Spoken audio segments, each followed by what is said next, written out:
So guys, ito po siyasatin natin ang pinagawang bahay ng isang OFW na si Ma'am Ellen, na kung saan nakikita natin simple lamang na maayos ang pagkagawa sa bahay sa labas. Pero pagpasok po natin sa loob ay mas lalong napakaganda pa po nito kahit hindi pa po full finish. So ito po makikita natin, ayan, yan na po yung pinakasala niya, made by double wall plywood and kisame na plywood. So makikita po natin yung interior design is kakaiba, talagang elegante at classic ang datingan.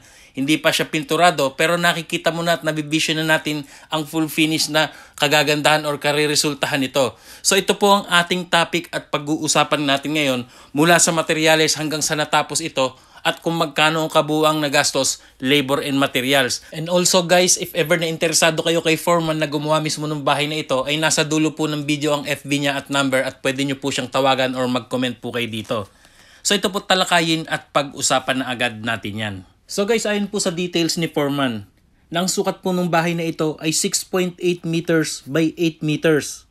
In total of 54.4 square meters kabuuan ng bahay. Kinonvert po natin ito by the feet at lumalabas na 22.6 feet by 26.6 feet. Ito po ay meron dalawang kwarto, kitchen and dining area, maaliwalas na sala, at isang CR. So meron din po itong terrace na makikita natin ay talagang napakaganda. Makikita nyo po sa full video house tour lalong-lalo na yung interior design nito na classic ang datingan. Kaya ito po, congratulations agad kay Ma'am Ellen Eferves Hingpit na siya pong may-ari ng bahay na ito. So ito po talakayin na natin ang bawat materialis na idinitalya sa atin ni foreman. So guys, sa hollow blocks, nakikita nyo half hollow blocks po ito at half spandrel ang ginamit. So ito po, 1,000 pirasong hollow blocks ang ginamit dito. Ayan na nakikita natin na yan. And then sa mga bakal ay gumamit ng 12mm at 10mm. Sa 12mm ay 70 piraso. Sa 10mm ay 70 piraso din. At nakapagpa-deliver po ito ng 3 core sand na dump truck. And then guys, semento ay 200 piraso or 200 bags na semento. So ayan po nakikita natin guys. Buo na yung bahay at ayos na po yung loob at naka-double wall po ito ng plywood at kisame. At kung saan ito ay Santa Clara plywood po ang ginamit ayon po kay foreman at ito po ay 10mm at 5mm ang kapal. So ayan, nakikita natin talagang garantisadong matibay ito at sulit na sulit ang ginastos ni ma'am dito dahil napakaganda ng resulta. So sa mga tiles work naman ayon kay foreman, 60 by 60 nakagamit po sila dito ng 105 piraso. And then 40 by 40, 130 piraso. Then gumamit din po sila dito ng blocks or yung para siyang bricks na may mga design. At ito po ay 10 by 20 cm at ito po ay 4 na box po ang nagamit.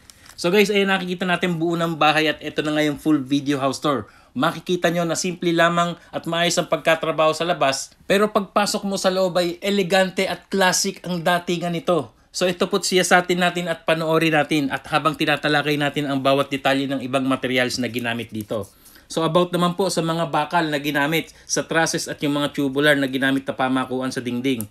So 2x4 na 1.5 po ang kapal, 40 piraso. Yan, tubular po yan ha. And then 2x3, 1.5 din po ang kapal. Ito po ay 60 piraso ang nagamit. Meron ding 1x2, 1.5 ang kapal, 25 piraso. Yan po yung about sa mga tubular. And then guys, gumamit po sila dito ng mga C-purlins. Yan po yung ginamit din sa bubong na kung saan yung pamakuan ng yero. At ito po ay 2x3 by 1.5 ang kapal at ito po ay 45 piraso kabuuan. Yan po yung mga wet metal works na ginamit.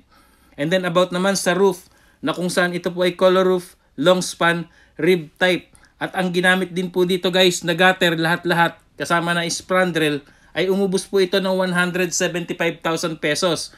Yung spandrel is worth 60,000. At yung bubong naman ay 115,000 with gutter na po yan. So ayan po ay ayon kay foreman. And then guys, about naman po sa mga bintana, ayan po nakikita natin. Swing window glass po yan. So ayan po kay foreman, lahat po sa kabuuang bahay na ito, ang halaga po niyan ay nagkakahalaga ng 50,000 pesos. Ayan po, yung mga swing window glass na yan.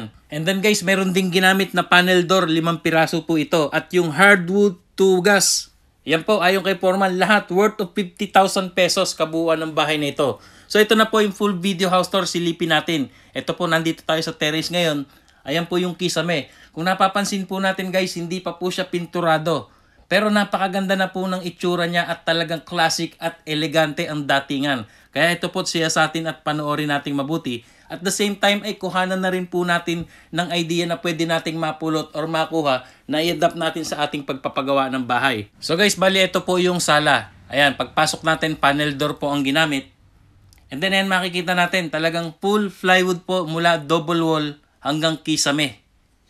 So ito po yung kanilang sopa. Maayos, malinis. Talagang perfect po ang pagkatrabaho. Napakagaling po ng foreman na gumawa nito. So congratulations po sa iyo Ma'am Helen na talagang sulit na sulit po ang inyong ginastos dito sa pagpapagawa ng inyong pangarap na bahay. Na tunay nga namang napakasarap ng feeling nyo ngayon na ito'y dating pinaplano at iniisip at ini-imagine nyo lamang. At dahil sa inyong pagsusumikap at pag-ipon, ang dating pangarap nyo lamang na bahay noon, eto na nga at naisa totoong buhay at naisa katuparan na ngayon. So ito po siya sa atin pa natin ng ibang parte ng bahay na ito na kung saan ang sukat po nito ay 54.4 square meters na meron pong siyang 2 kwarto at isang CR. At ayan nga po guys, nakita nyo with countertop pa or minibar counter. Ayan o, napakaganda. Ang galing po nung nag-design nito. Talagang simple lang pero napakaganda. Ayan o. So yan guys, sige patuloy lang po tayong manood at after nito ay malalaman nga natin kung magkano na ang ginastos nito kabuuan, labor and materials. At nasa dulo po ng video, ang FB at number ni foreman na gumawa nito if ever na interesado po kayo magpagawa sa kanya or mag-inquire po kayo at mag-comment dito. So ayan po, ito po yung kanilang kitchen. Ayan o, ganda. Maayos talaga, perfect ang pagkatrabaho. Wala kang maipipintas. Hindi pa siya napipinturahan, pero kitang-kita at nabibisyon na natin ang resulta at talaga nga namang napakaganda at malinis ang pagkagawa nito. So ito naman po yung kanilang toilet and bath. Ayan, nakikita natin. With flush bowl and lavatory, with stainless fixtures. Ayan, napakaganda. Elegante rin po talaga ang datingan. So ayan, talagang sulit na sulit ang gastos dito ni ma'am at talagang napakahusay ng kanyang nakuhang manggagawa dito. And then guys, dito naman po tayo sa 2 kwarto. So ito po yung first room. Ayan, napakaganda rin po. Makinis, maayos, malinis ang pagkatrabaho. Mula double wall hanggang kisame. Ayan. And then dito naman po sa second room, halos ganun din. At yan nga guys, ang katanungan, magkano na nga ba ang kabuuang nagastos dito? Labor and materials. So once again, congratulations po sa iyo, Ma'am Ellen Heferbes Hingfit. And sa kanyang foreman po na nakuha manggagawa ay si Sir Raymond from Davao City. Ayan po, pwede po sila sa Davao area. So ang tanong, magkano ang nagastos ayon po kay ma'am at kay foreman? Ito pong ganitong sukat na 54.4 square meters na kabuuan at ganitong full finishing. At yan nga po ay pintura na lamang ang kulang at napakaganda na.